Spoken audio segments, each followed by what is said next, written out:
Hello students, हमारा chapter चल रहा है स्ट्रक्चर ऑफ एटम, जिसमें हम इलेक्ट्रॉन की डिस्कवरी कैसे हुई, प्रोटॉन की डिस्कवरी कैसे हुई, फिर डाल्टन्स एटॉमिक थ्योरी क्या थी, एटम्स के बारे में जो मॉडल आए जैसे J Thomson model, Rutherford model, Bohr's atomic model, ये सारे हम कर चुके हैं। इनकी क्या लिमिटेशंस रही वो भी हम कर चुके हैं। लास्ट वीडियो में हमने किया था इलेक्ट्रोमैग्नेटिक वेव थ्योरी। क्या किया था? Electromagnetic wave theory. Electromagnetic wave theory में हमने क्या पढ़ा कि जो किसी भी सोर्स से जो लाइट निकलेगी, जो एनर्जी निकलेगी, वो किसकी फॉर्म में निकलती है? वेव की फॉर्म में निकलती है या फिर रेडिएशंस की फॉर्म में निकलती है। ये हमने पढ़ा, ठीक है। यानी कि जो मैटर होता है उसको हमने कैसे देखा? वेव की फॉर्म में। कि कोई भी एनर्जी है उसका नेचर कैसा होता है? वेव के जैसा। लेकिन आज हम ऐसे कुछ फिनोमिनास पढ़ेंगे जो क्या बताते हैं कि जो एनर्जी है या फिर जो मैटर है उसका नेचर कैसा होता है? Particle nature. अभी तक एनर्जी और मैटर का नेचर इलेक्ट्रोमैग्नेटिक वेव थ्योरी ने कैसा बताया? वेव का जैसे होता है। लेकिन आज हम पढ़ेंगे उसमें क्या पता चलेगा कि उनका नेचर कैसा होता है? पार्टिकल की तरह भी होता है। तो उसके लिए फर्स्ट फिनोमिना है अपना black body radiation. Black body radiation. Black body radiation, इससे पहले एक छोटा सा सिंपल सा एग्जांपल मैं तुम्हें बता देती हूँ। जैसे आयरन को तुमने देखा होगा,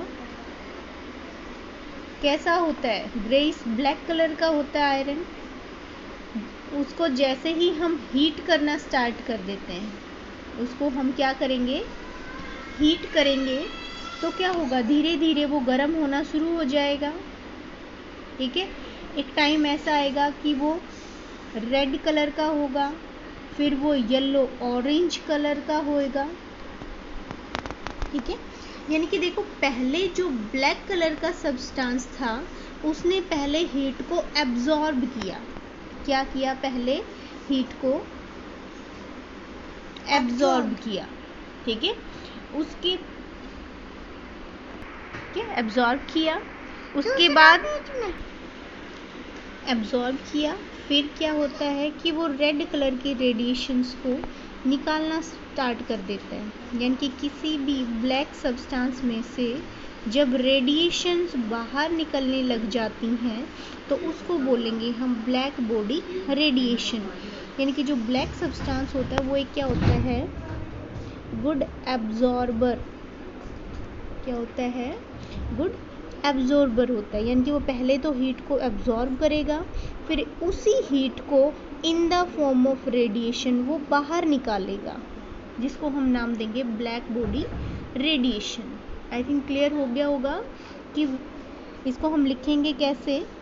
व्हेन ए ब्लैक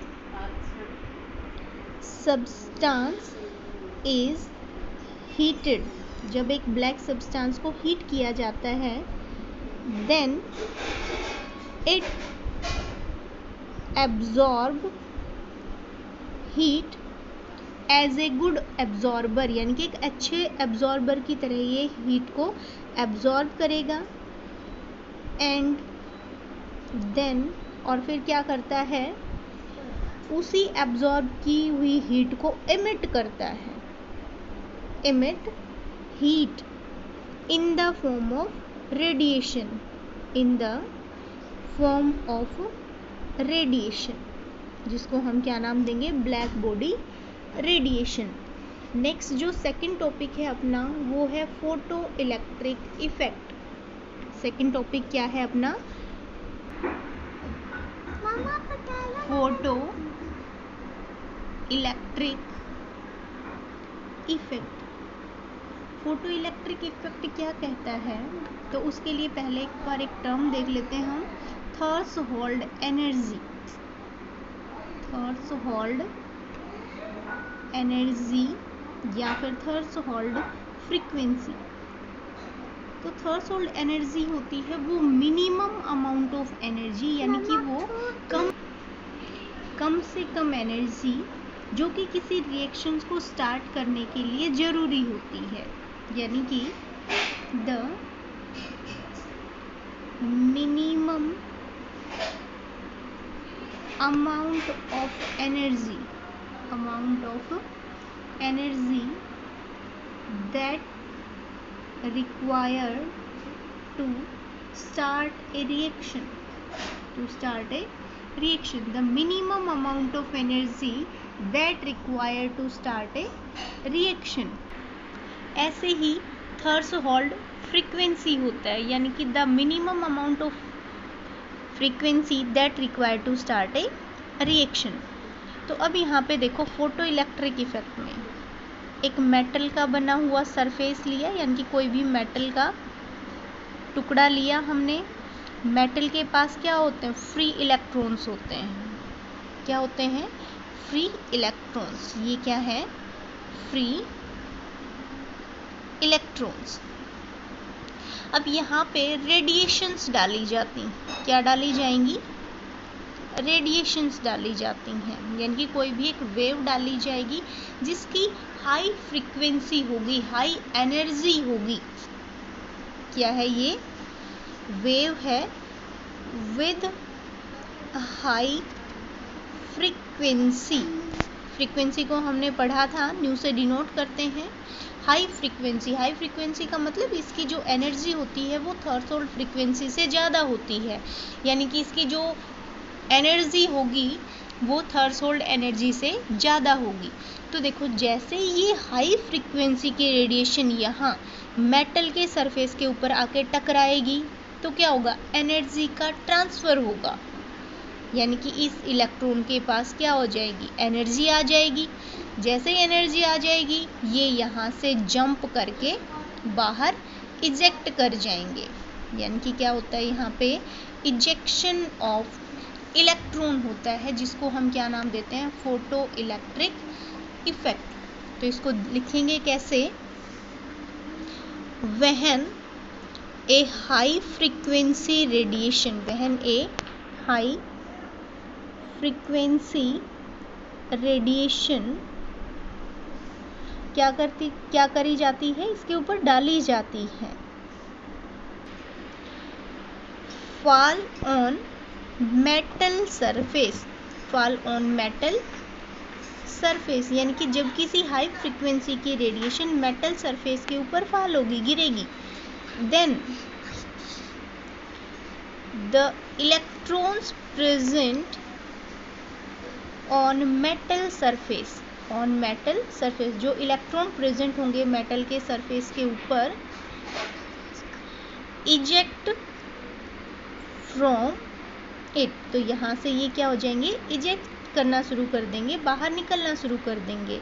तो इसको बोला जाता है फोटो इलेक्ट्रिक इफेक्ट। और जो इलेक्ट्रॉन बाहर निकले हैं, जो इलेक्ट्रॉन बाहर निकले हैं उनको हम नाम देते हैं फोटो इलेक्ट्रॉन्स, फोटो इलेक्ट्रॉन्स। अब यहाँ से देखो, ये इलेक्ट्रॉन बाहर क्यों निकले? यहाँ से हाई फ्रीक्वेंसी की रेडिएशन आ रही थी, जिसके पास हाई एनर्जी थी, उसने अपनी एनर्जी को किसको दे दिया? इसको, और ये बाहर निकल गया। सेम ऐसे ही जैसे कि मान लिया एक छोटी बॉल रखी है यहाँ पे, एक बड़ी बॉल को जैसे ही हम इससे हिट कराते हैं, टकराते हैं इसके साथ, तो क्या होगा? इसकी जो स्पीड है वो कम हो जाएगी और ये तेजी से यहाँ से आगे चलेगी, यानी कि एनर्जी का ट्रांसफ़र हुआ है। सेम यही कहाँ पे होता है? यहाँ पे रेडिएशन ने अपनी एनर्जी किसको दे दी? इलेक्ट्रॉन को। इलेक्ट्रॉन को पास एनर्जी आने के बाद वो बाहर चला गया। अब ध्यान रखना, जितनी ज़्यादा हाई फ्रीक्वेंसी होगी, जितनी ज़्यादा हाई फ्रीक्वेंसी या फिर जितनी ज़्यादा हाई एनर्जी होगी, उतनी इलेक्ट्रॉन की स्पीड ज़्यादा होगी, यानी कि velocity of electrons, velocity of electron is directly proportional to frequency of wave या फिर रेडिएशन। ठीक है, ध्यान रखना, जो वेलोसिटी ऑफ इलेक्ट्रॉन है वो इंटेंसिटी पे डिपेंड नहीं करता। किस पे डिपेंड करता है? फ्रीक्वेंसी पे डिपेंड करता है। इलेक्ट्रॉन का तेजी से मूव करना किस पे डिपेंड करेगा? फ्रीक्वेंसी पे। अब नेक्स्ट टर्म आती है नंबर ऑफ इलेक्ट्रॉन कितने बाहर निकले, कम निकले या ज़्यादा निकले, वो डिपेंड करता है इंटेंसिटी ऑफ वेव। वेव की इंटेंसिटी पर डिपेंड करता है। अगर इंटेंसिटी ज़्यादा हुई तो ज़्यादा इलेक्ट्रॉन बाहर निकलेंगे, कम हुई तो कम इलेक्ट्रॉन बाहर निकलेंगे। इंटेंसिटी का मतलब समझ आ रहा है? जैसे कि तुमने देखा होगा लाइट का डिम और तेज आना। जब लाइट डिम आती है, डिम फॉर्म में आती है, तो इसका मतलब हम क्या बोलते हैं कि उसकी इंटेंसिटी कम है। और जब फुल लाइट आती है तो यानी कि उसकी इंटेंसिटी ज़्यादा है। सेम ऐसे ही इसमें इंटेंसिटी अगर हाई हुई तो इलेक्ट्रॉन ज़्यादा निकलेंगे, और फ्रीक्वेंसी हाई हुई तो उस इलेक्ट्रॉन्स की स्पीड ज़्यादा होगी। ठीक है, अगर इसी को हम मैथमेटिकल टर्म में लें तो हम इसको लिखेंगे ऐसे। देखो, kinetic energy of electron is equal to E minus E naught. क्या है? काइनेटिक एनर्जी यानी कि कितनी स्पीड से वो मूव कर रहा है, वो किसके?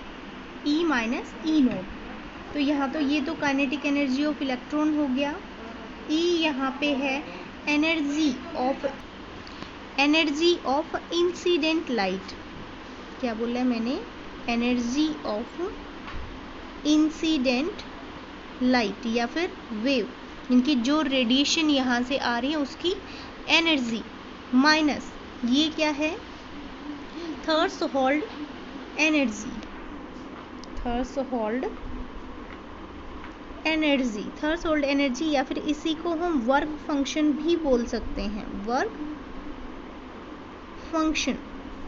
अब यहाँ पे तुम्हें पता होगा, देखो जो एनर्जी है इंसिडेंट लाइट की वो ज़्यादा होनी चाहिए थर्सहोल्ड एनर्जी से, तभी काइनेटिक एनर्जी होगी इलेक्ट्रॉन की, तभी वो मूव कर पाएंगे।